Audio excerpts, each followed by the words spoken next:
Get out of your own way, overcoming self-defeating behavior, or practical lessons for conquering procrastination, fear, envy, neediness, guilt, and more. Acting too needy. Homer says this, and I quote, "All men have need of the gods. All men have need of the gods," by Homer.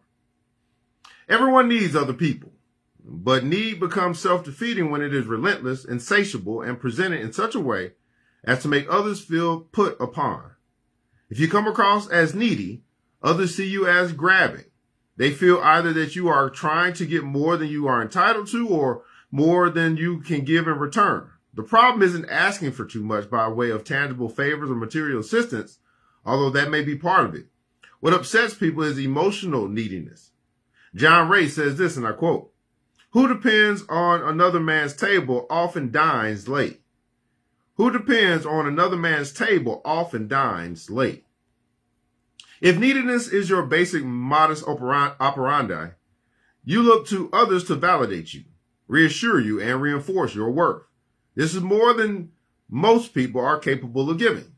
Unless they are saints for whom virtue is its own reward, they will sooner or later turn away. When something they once gave freely comes to feel like an obligation, feelings of resentment arise, and they start to dread being in contact with you. Some of the neediest people act precisely the opposite way. They try to keep their neediness under control and out of awareness by coming across as unneedy. The prideful ones act as if they need nothing. We tend to see them as arrogant or condescending. We also find them exasperated because they make us feel unnecessary and perhaps ashamed for needing anything ourselves. It is difficult to have a relationship with such unneedy people because they deny us the opportunity to give, and most of us measure our worth at least in part by our ability to give something of value to others. Another way to come across as unneedy is to act like a martyr. False martyrs are infuriating because if you give the gift to them, they make you feel wrong for doing so.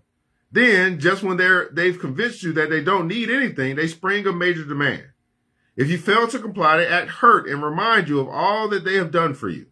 And if you try to make up for it, they say, "Don't do me any favors." People eventually get tired of the mixed messages and stop trying to figure out what the martyr actually needs.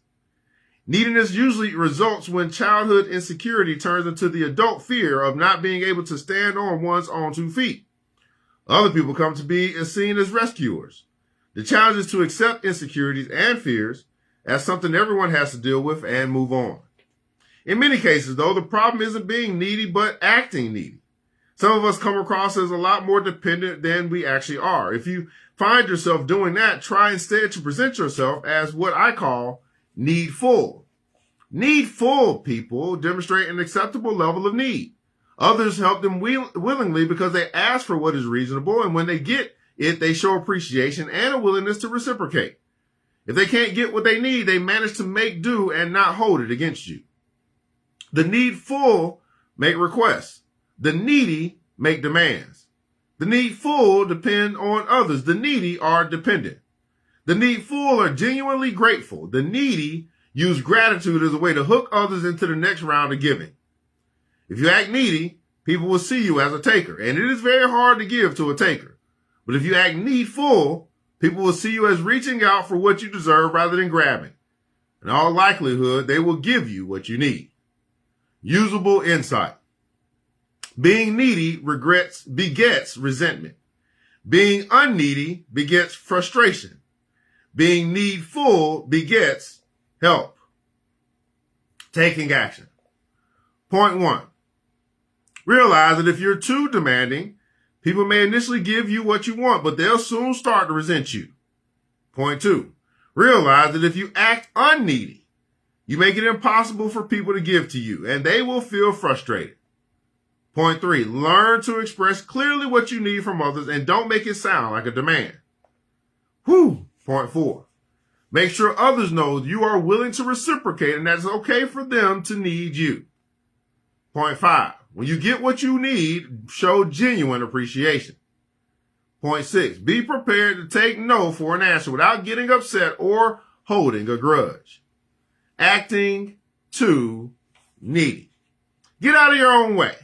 Overcoming self-sabotage, self-defeating behavior, or self-sabotage Practical Lessons for Conquering Procrastination, Fear, Envy, Neediness, Guilt, and More by authors Mark Goulston, MD, and Philip Goldberg.